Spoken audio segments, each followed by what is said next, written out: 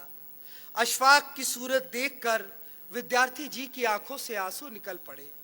انہوں نے ریاست اللہ سے بڑی ہمدردی ظاہر کی اور اشفاق اللہ کو خراج عقیدت پیش کیا۔ اس کے بعد پی سی شاہ سے کہا، آپ فوٹو لے لیں۔ ریاست اللہ خان نے گنیش شنکر ودیارتھی جی کو اشفاق اللہ خان کا خط دیا جو انہوں نے فیض آباد جیل میں ودیارتھی جی کو دینے کے لیے کہا تھا۔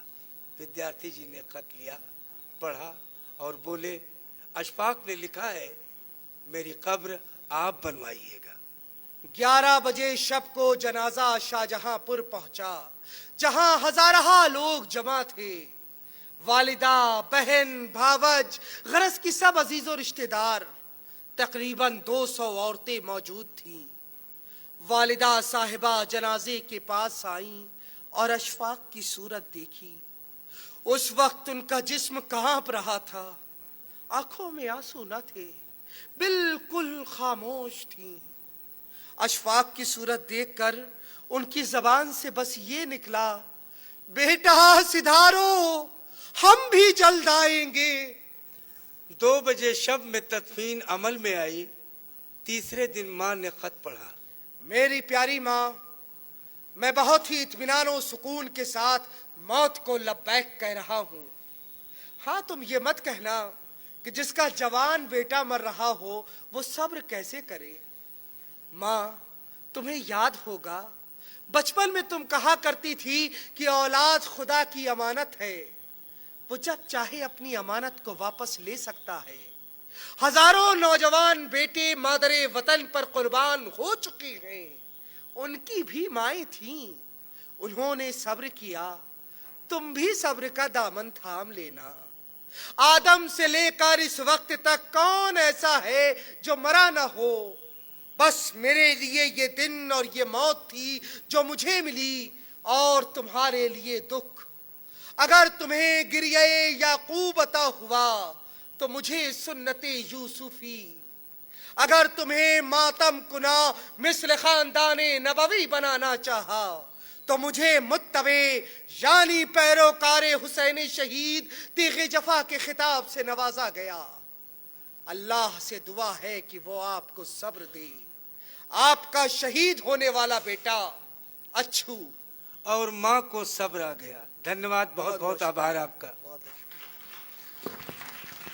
شہیدوں کی مزاروں پہ لگیں گے ہر برس میلے، وطن پہ مرنے والوں کا یہی باقی نشاں ہوگا۔ 19 دسمبر 1925 کا گوری کانڈ، اتنا کچھ یہ تاریخ اپنے آپ میں سمیٹے ہوئے ہے۔ سرحد پہ کھڑا ہر سپاہی ہماری نیند کا پہرے دار ہے، اور آج بھی اس سوتنتر بھارت میں ہمیں اپنی نیندوں سے جگانے کے لیے یہ 2 کلاکار آج ہمارے بیچ کاشی میں تھے۔ 2 منٹ اور آپ کا کاریکرم کا ودھوت سماپن ہو جائے، پھر آپ یہاں سے جائیں۔ ان کا انداز بیاں، بھاشا، پرواہ، سب کچھ ادبھت۔ بہت زیادہ سمے نہ لیتے ہوئے آپ کا میں اس کاریکرم کے آیوجک شری پردیپ نارائن سنگھ جی کو سادر آمنترت کر رہا ہوں کہ وہ 2 شبد کہیں، اور پھر اس کے بعد دھنیواد گیاپن کے ساتھ ہم کاریکرم کا ودھوت سماپن کریں گے۔ تھوڑا سا انتظار اور